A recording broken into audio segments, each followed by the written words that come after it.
Assalamu alaikum students and welcome to all the students in the Right Way Academy class 10th biology chapter 11, that is the homeostasis. The topic of our today's lecture is about the functioning of kidney. Last time हमने discuss किया था structure of nephron. तो आज हम देखेंगे कि kidney की functioning किस तरह से परफॉर्म होती है। तो अगर हम इसके मेन फंक्शन की बात करें तो यूरिन फॉर्मेशन इसका मेन फंक्शन होता है। इसमें 3 स्टेप्स इन्वॉल्व होते हैं: pressure filtration, selective reabsorption and tubular secretion.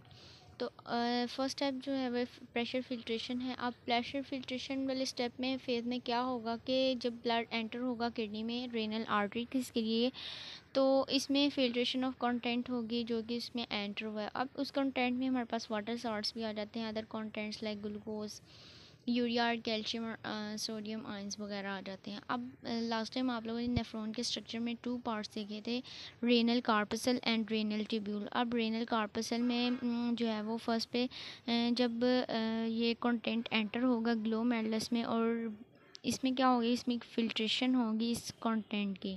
Then जब फिल्ट्रेशन हो जाएगी, ग्लोमेरुलस फिल्ट्रेट बन जाएगा, तो वो ब्यूमेंस कैप्सूल में ट्रांसफ़र कर दिया जाएगा और उसके बाद इसका नेक्स्ट फेज स्टार्ट हो जाएगा, that is the selective reabsorption. अब सिलेक्टिव रीअब्जॉर्प्शन में क्या होगा कि इसमें 99% जो ग्लोमेरुलस फिल्ट्रेशन अकर होगी वो दोबारा से रीअब्जॉर्प्शन अकर होगी, ताकि उसको रीअब्जॉर्ब दोबारा से किया जाए, प्योरीफाई किया जाए।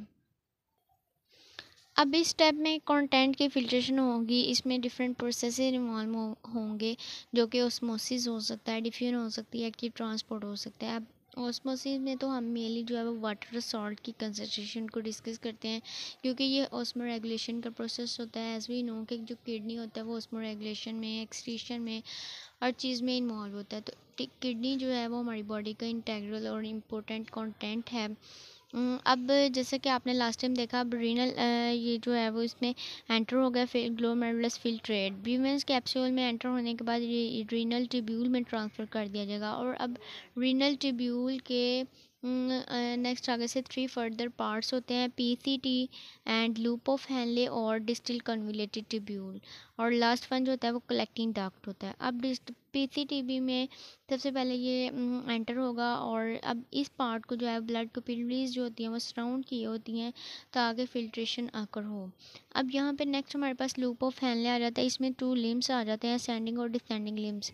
जो असेंडिंग लिम्फ होता है वो सॉल्ट की कंसनट्रेशन को डील आउट करता है, और जो डिसेंडिंग लिम्फ होता है वो वाटर की कंसनट्रेशन को डील करता है। नेक्स्ट जब डिस्टिल कन्वोल्यूटेड में ये ट्रांसफ़र कर दिया जाएगा, कलेक्टिंग डक्ट में इसको फर्दर ड्रेन आउट कर दिया जाएगा। नेक्स्ट हमारे पास थर्ड स्टेप आ जाता है ट्यूबुलर सिक्रीशन। अब ट्यूबुलर सिक्रीशन में क्या होगा कि इसमें कंटेंट की सिक्रीशन होगी, और जो ब्लड है उसको, उसकी जो पीएच होती है उसको मेंटेन रखा जाता है, और ये रखना ज़रूरी होता है ताकि उसकी जो होमियोस्टेसिस है उसको मेंटेन रखा जाए।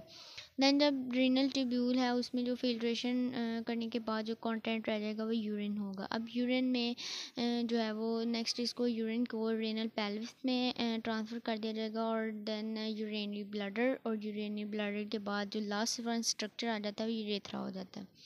अब यूरेथ्रा में इस एक्सक्रीशन फ्रॉम द बॉडी कर दी जाती है यूरिन की, ताकि जो है वो हार्मफुल कंटेंट और इफ़ेक्ट से बचा जा सके। तो स्टूडेंट्स आज के लिए हमारा फंक्शनिंग ऑफ किडनी जो है वो लेक्चर था। नेक्स्ट हम डिस्कस करेंगे osmoregulatory function of the kidney. Okay, thank you, अल्लाह हाफिज़।